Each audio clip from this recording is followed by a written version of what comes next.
সম্মানিত দিনী ভাই ও বোন, চলছে পবিত্র হজ্জের মাস। নবীজির শিখানো ছোট্ট তিনটি দোয়া কোনোভাবেই ছাড়বেন না। পবিত্র এই হজ্জের মাসে এই তিনটি দোয়া যদি পাঠ করিতে পারেন, আপনার কপাল খুলে যাবে, ভাগ্য পরিবর্তন হয়ে যাবে, জীবনের সমস্ত গুনাহখাতা ক্ষমা হয়ে যাবে, সকল অভাব অনটন দুঃখ কষ্ট পেরেশানি বিপদ আপদ বালা মুসিবত সাথে সাথে দূর হয়ে যাবে। ঋণের পরিমাণ যদি পাহাড় সমানও হয়ে থাকে, তবুও মহান আল্লাহ তাআলার কুদরতে অতি দ্রুত আপনার সমস্ত ঋণ পরিশোধ হয়ে যাবে। আপনি অবাক হয়ে যাবেন, আশ্চর্য হয়ে যাবেন। এই আমলের বরকতে আল্লাহ তাআলা আপনাকে এমন এমন জায়গা থেকে রিজিক দান করিবেন যা আপনি কখনো কল্পনাও করতে পারেননি। সুবহানাল্লাহ। টাকা পয়সা ধন সম্পদ চতুর্দিক থেকে বৃষ্টির মতো আসতে থাকবে। বিশেষ করে এই আমল করে আপনি আল্লাহ তাআলার কাছে যা চাইবেন, আল্লাহ তাআলা আপনাকে তাই দান করিবেন। যে দোয়াই করবেন সাথে সাথে কবুল করে নেবেন। সুবহানাল্লাহ। সম্মানিত দিনী ভাই ও বোন আমার, এই আমলটি কখন করিবেন, কিভাবে করিবেন, প্রত্যেকটি বিষয় আপনাদেরকে সুস্পষ্টভাবে বলে দিব। তার আগে এই দোয়াগুলো বলে দিব এবং প্রত্যেকটি দোয়ার সাথে সাথে দোয়ার ফজিলতগুলো বলে দিব। অবশ্যই খুবই মনোযোগ সহকারে দোয়ার ফজিলতগুলো শুনবেন, কেননা ফজিলত না জেনে আমল করলে সওয়াব হবে ঠিকই, দুনিয়ার যে উপকারিতা আছে এগুলো আপনি পাবেন না। আর যদি ফজিলতগুলো জেনে এই আমলটি করেন তাহলে সওয়াবও পাবেন, আবার দুনিয়ার যে উপকারিতা আছে এগুলোও আপনি পাবেন। এই জন্য আপনাদের সকলকে অনুরোধ করে বলবো, দোয়াগুলোর পাশাপাশি দোয়ার ফজিলতগুলো খুবই মনোযোগ সহকারে শুনবেন ইনশাআল্লাহ। সম্মানিত দিনী ভাই ও বোন, সর্বপ্রথম দোয়া হলো একটি বিশেষ দুরূদের মাধ্যমে দোয়া করা। এই দুরূদটি ইমাম শাফিঈ রহমাতুল্লাহ আলাইহি খুব বেশি পাঠ করিতেন। এই দুরূদ সম্পর্কে কিতাবের মধ্যে এসেছে, একবার জগৎ বিখ্যাত আলেমে দ্বীন আল্লামা শিবলি রহমাতুল্লাহ আলাইহি তিনি হজ করার উদ্দেশ্যে মক্কায় গেলেন। মক্কায় গিয়ে তিনি হজ করতে লাগলেন।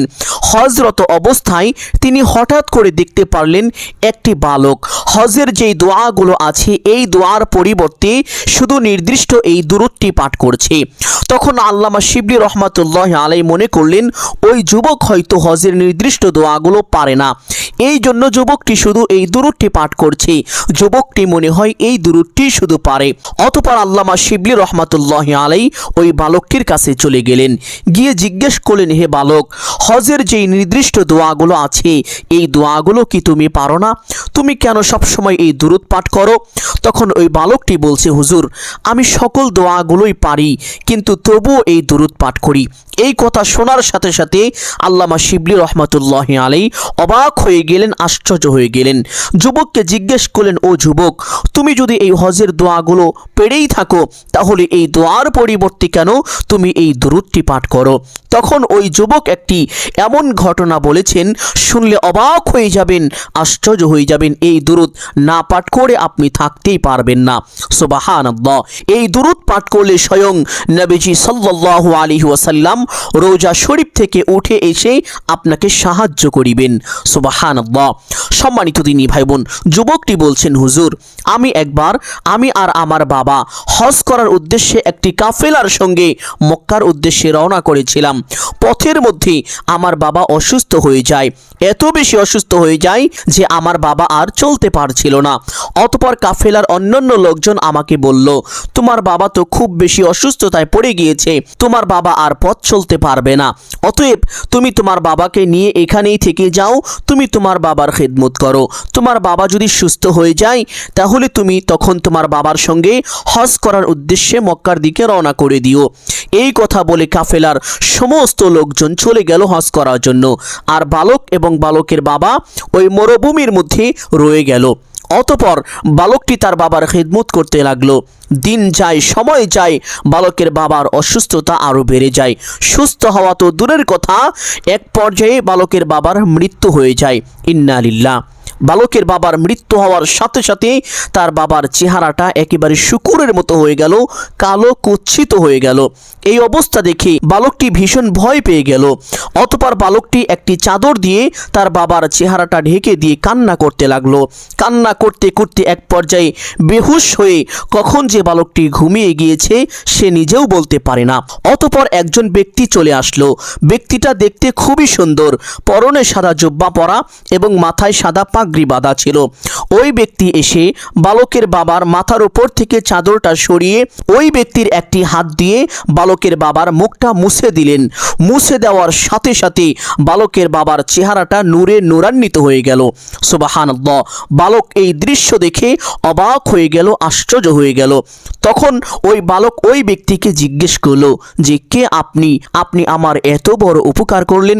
অতঃপর তিনি তার পরিচয় দিলেন না, তিনি চলে যেতে লাগলেন। অতঃপর বালকটি এক পর্যায়ে ওই ব্যক্তির হাত পিছন থেকে ধরে ফেললেন, হাত ধরে বললেন, আপনি আমার এত বড় উপকার করলেন অথচ আপনার পরিচয় আমি জানতে পারলাম না। যতক্ষণ না আপনার পরিচয় দিবেন ততক্ষণ পর্যন্ত আমি আপনাকে ছাড়ব না।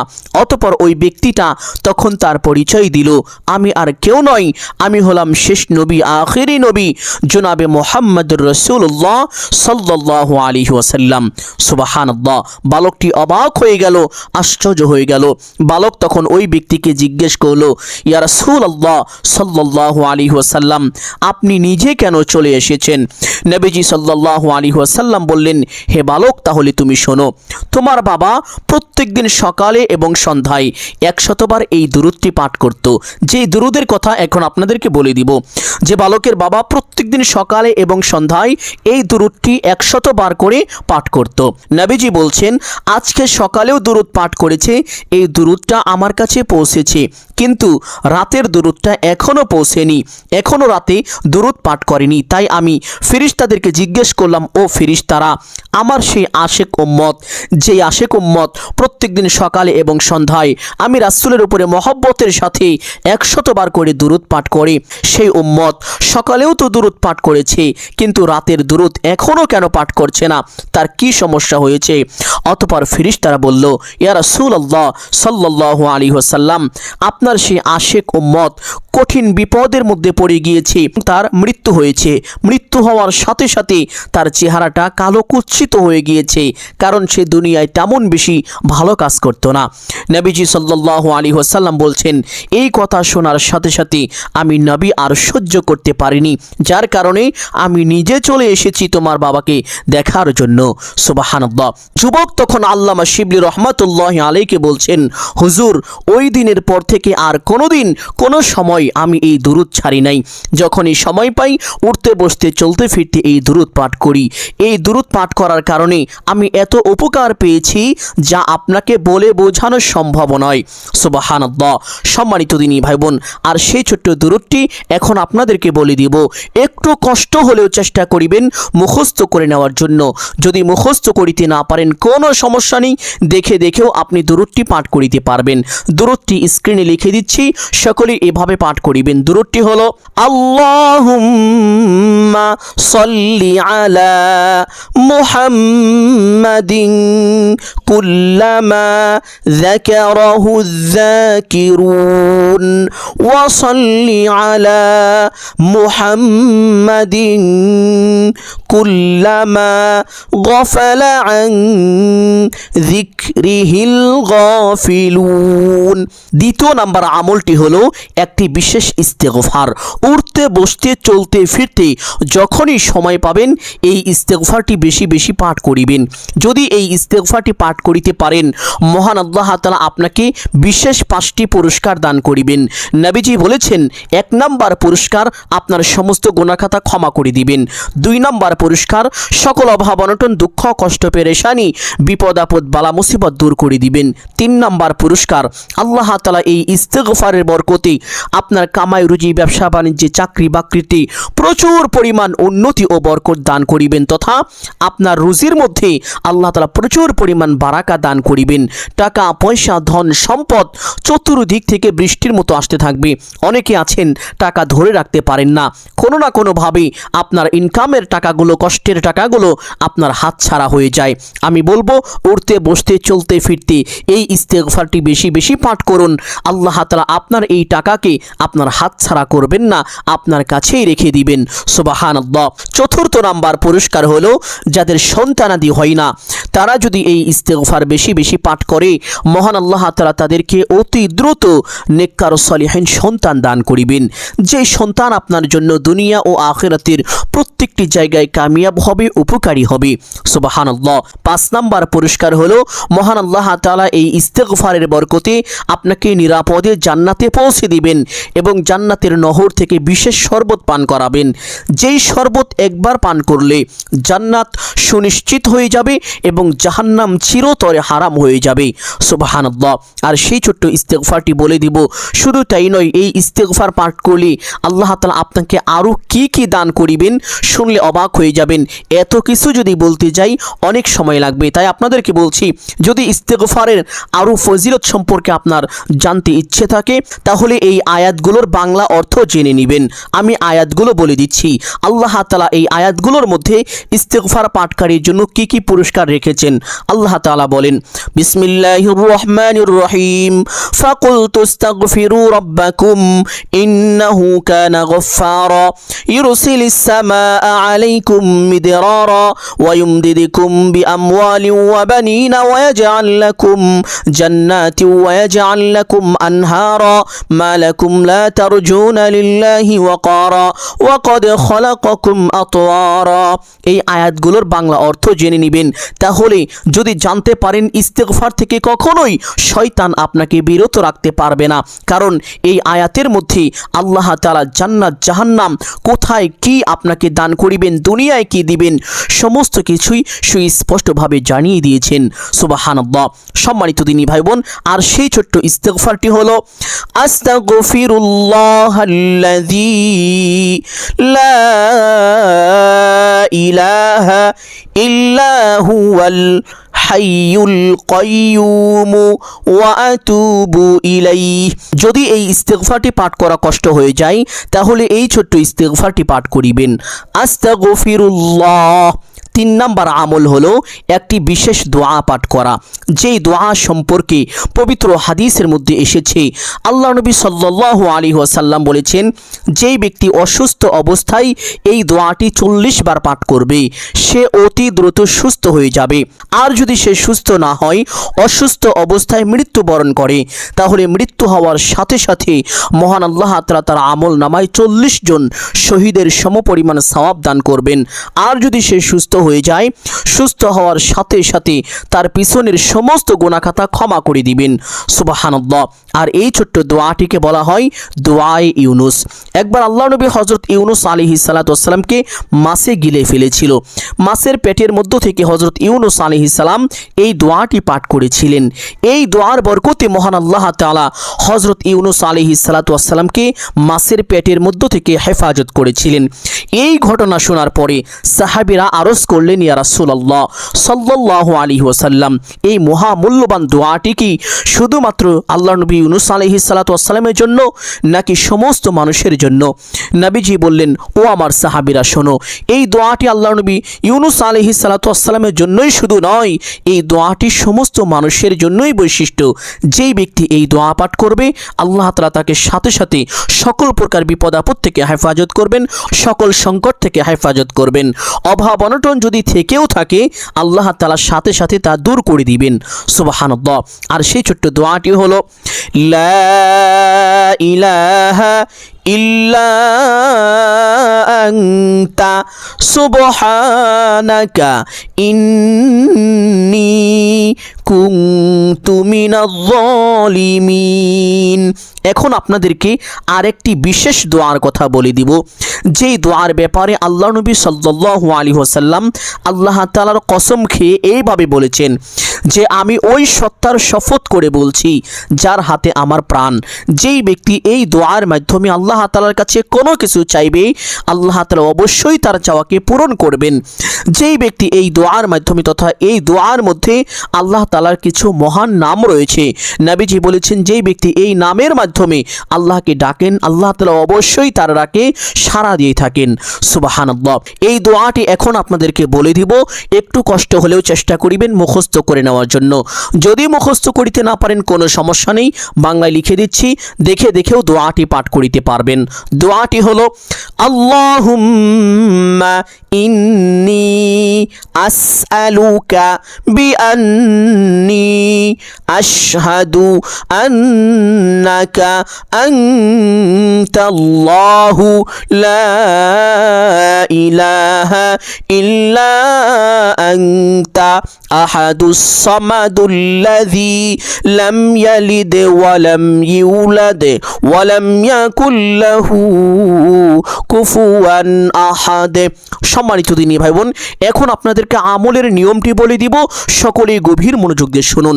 আমলটি করার জন্য দিনে অথবা রাতে যে কোনো সময়, বিশেষ করে চেষ্টা করবেন রাতের তৃতীয় অংশ, যেমন ধরেন 2টা 3টা বা 4টার সময়। এই সময় উত্তম রূপে ওযু করে কমপক্ষে 2 রাকাত তাহাজ্জুদ নামাজ পড়ে যদি এই আমলটি করতে পারেন, আপনার কপাল খুলে যাবে, ভাগ্য পরিবর্তন হয়ে যাবে। কারণ এই সময় মহান আল্লাহ তাআলা বান্দার অতি নিকটে চলে আসেন। নবীজি বলেছেন, আল্লাহ তাআলা এই সময় প্রথম আসমানে অবতরণ করেন।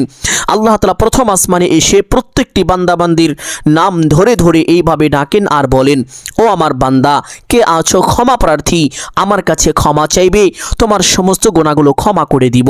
কে আছো অভাবগ্রস্ত, আমার কাছে রিজিক চাইবে, প্রচুর পরিমাণে রিজিক দিয়ে তোমাকে ধন্য করে দিব। কে আছো ঋণগ্রস্ত, আমার কাছে সাহায্য চাইবে, তোমার সমস্ত ঋণ কুদরতিভাবে পরিশোধ করে দিব। কে আছো সন্তানাদি হয় না, আমার কাছে সন্তান চাইবে, আমি তোমাকে নেককার সালিহিন সন্তান দান করিব। কে আছো কঠিন রোগে আক্রান্ত, আমার কাছে শেফা চাইবে, পরিপূর্ণ সুস্থতা দান করিব। কে আছো কার কি প্রয়োজন, আমার কাছে চাইবে, তোমার সমস্ত চাওয়াকে আজ পূরণ করে দিব, সমস্ত প্রয়োজনগুলো মিটিয়ে দিব। সুবহানাল্লাহ। আল্লাহ তাআলা এইভাবে ডাকতে থাকেন আর বলতে থাকেন। এই জন্য চেষ্টা করিবেন এই সময় এই আমলটি করার জন্য। যদি সম্ভব না হয় তাহলে যে কোনো দিন আসর নামাজের পরে এই আমলটি করার চেষ্টা করিবেন, অথবা মাগরিবের নামাজের আগে এই আমলটি করার চেষ্টা করিবেন। যদি তাও সম্ভব না হয় তাহলে যে কোনো সময় যে কোনো দিন কমপক্ষে 2 রাকাত সালাতুল হাজত নামাজ পড়ে এই আমলটি করবেন। সম্মানিত দিনী ভাই বোন, আমলের নিয়মটি হলো পবিত্র একটি স্থানে বসে সর্বপ্রথম আমি যে দুরূদের কথা বলেছিলাম, আল্লাহুম্মা সাল্লি আলা মুহাম্মাদিন কুল্লামা যাকারাহু যাকিরুন ওয়া সাল্লি আলা মুহাম্মাদিন কুল্লামা গাফালা আন যিকরিহিল গাফিলুন। এই দুরূদটি মহব্বতের সাথে 11 বার পাঠ করিবেন। দুরূদটি 11 বার পাঠ করা শেষ করে যেই ইস্তেগফারের কথা বলেছিলাম সেই ইস্তেগফারটি সহি শুদ্ধ করে এইভাবে 11 বার পাঠ করিবেন। আস্তাগফিরুল্লাহাল্লাযী লা ইলাহা ইল্লা হুয়াল হাইয়ুল কাইয়্যুম ওয়া আতুবু ইলাইহি, অথবা আস্তাগফিরুল্লাহ। এই ছোট্ট ইস্তেগফারটি 11 বার পাঠ করা শেষ করে সেই দোয়াটি পাঠ করিবেন, যেই দোয়াটি আল্লাহর নবী হযরত ইউনূস আলাইহিস সালাতু ওয়াস সালাম পাঠ করেছিলেন। আর সেই দোয়াটি হলো লা ইলাহা ইল্লা আনতা সুবহানাকা ইন্নী কুনতু মিনাজ জালিমিন। এই দোয়াটি এইভাবে 40 বার পাঠ করিবেন। দোয়াটি 40 বার পাঠ করা শেষ করে আবার সেই বিশেষ দোয়াটি 11 বার মহব্বতের সাথে এইভাবে পাঠ করিবেন।